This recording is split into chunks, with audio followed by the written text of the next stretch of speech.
ছবিটা ভাঙলেন কেন আপনি? আমি ইচ্ছে করে তো ভাঙি নাই। এই পুরো বাড়িতে আমার মায়ের একটা চিহ্ন তো আর বাকি রাখলেন না আপনারা। এভাবে কেন বলতেছো বাবা? তুমি তোমার মায়ের সঙ্গে এভাবে কথা বলছো কেন? মা? কে মা? আপনি আমার মা। ওনাকে বলে দিয়েন যারে তারে এনে আমার মায়ের জায়গায় বসাই দিলেই সে আমার মা হয়ে যাবে। ইভান, তোমাকে কিছু না বলতে বলতেই তুমি হাতের বাইরে চলে গেছো। এতদিন সবকিছু আমি সহ্য করেছি, মেনে নিয়েছি।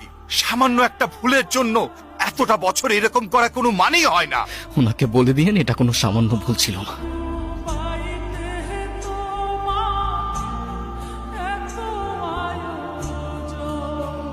এখনই তো অ্যাক্সিডেন্টটা হয়ে যেত, তারপর দোষটা হইতো আমার। আরে আজও এখনো দাঁড়ায় আছেন কেন? সরেন। সরি। নাম কি? নূপুর। এভাবে একা রাস্তায় দাঁড়িয়ে আছেন কেন? কোনো সমস্যা? আপনি কোন দিকে যাচ্ছেন? আপনি কোথায় যাচ্ছেন? রূপগঞ্জে। আপনি চাইলে আমি আপনাকে ড্রপ করে দিতে পারি। কি হলো, কোনো ঝামেলা নাই তো? না মানে দেখা গেল আপনি আপনার মতো পালাই গেলেন ঠিকই, কিন্তু ফেসে গেলাম আমি। আপনার যদি এরকম মনে হয় আপনি আমাকে নামিয়ে দিতে পারেন। আরে ধুর, কি যে বলেন না। ফাঁকা রাস্তা, একা একটা মেয়ে মানুষ, তার উপরে আবার বিয়ের সাজে, রিস্ক তো আছে বস। আপনি মনে হয় একটু বেশি কথা বলেন না? যাব বাবা, আমি আবার কি এমন বললাম? আজকাল কারো উপকার করতে গেলেও দোষ হয়ে যায়।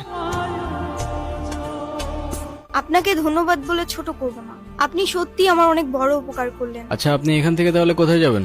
আমার একটা ফ্রেন্ড আসবে, আপনি তাহলে যান। হ্যাঁ,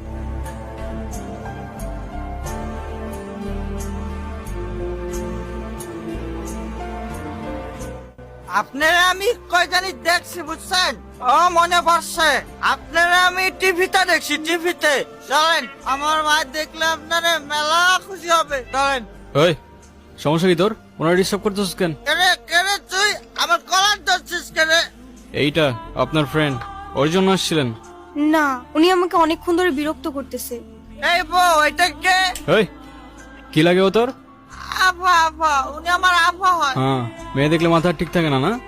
বিরক্ত করতেছিলি কেন? বিরক্ত নয় তো গুরু, আমি ওনাকে প্রোটেকশন দিচ্ছি। এলাকা তো ভালো না, মাল করে ভরা। তোর প্রোটেকশন দেওয়া লাগবে না, যা তুই যা, ফোট। গরো 50 টাকা দেন। এ বাবা তুই যা। আপনি আবার এদিকে একা একা চলে আসছেন কেন? আপনার ফ্রেন্ড আসে নাই? আপনিও কি ফলো করতেছেন আমাকে? হ্যাঁ, আমিও ফলো করতেছি আপনাকে। নেন। সরি, আসলে আমার একদমই খেয়াল ছিল না। একটা কল করা যাবে? হ্যালো, আমি নূপুর। তোমার নাম্বার কি হয়েছে?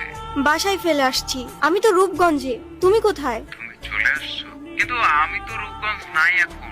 সকালে আম্মু আব্বুর সাথে কদমতলী আসছি।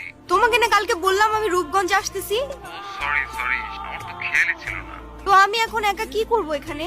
আরে আমি তো আছি, টেনশন করো না। তুমি এক কাজ করো, শ্যামপুর স্টেশনে আসো, ওইখান থেকে আমরা একসাথে পালাই যাবো। আচ্ছা ঠিক আছে। আপনি কি আমাকে একটু শ্যামপুর স্টেশনে পৌঁছে দিতে পারবেন? ওকে, চলেন। ঠিক আছে তাহলে, আই গেস আমাদের জার্নি এখানেই শেষ। আচ্ছা, আপনার বয়ফ্রেন্ড কই? আসে নাই? আসছে হয়তো। আচ্ছা, আপনার ফোনটা একটু দেন তো।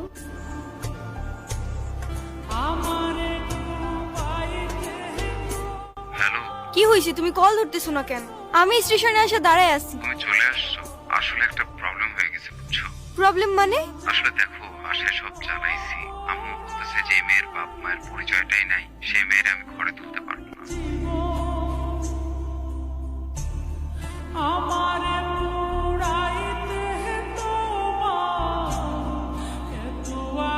নেন। শহরের মানুষগুলোর জন্য রান্না করে লাভ নাই। আজকাল মানুষের 2 দিনে ভালোবাসা হয়, 3 দিনে পালাই গিয়ে 4 দিনে ডিভোর্স হয়ে যায়। আপনার তো তাও ভাগ্য ভালো, আগেই কাহিনী শেষ। আচ্ছা, আমার সাথে বারবার কেন এমন ভাবে বলতে পারেন? সে যেহেতু আসে নাই, আপনি বাসায় ফিরে যান। না, আমি আর ওই বাসায় ফিরতে পারবো না, আর কখনো ফিরতে চাইও না। ঠিক বুঝতে পারলাম না। মা বাবা হারানোর পর আমি আমার মামা বাড়িতেই বড় হই। মা বাবার ভালোবাসাটা কি সেটা আমি কখনোই বুঝে উঠি নাই। আমি ভাবতাম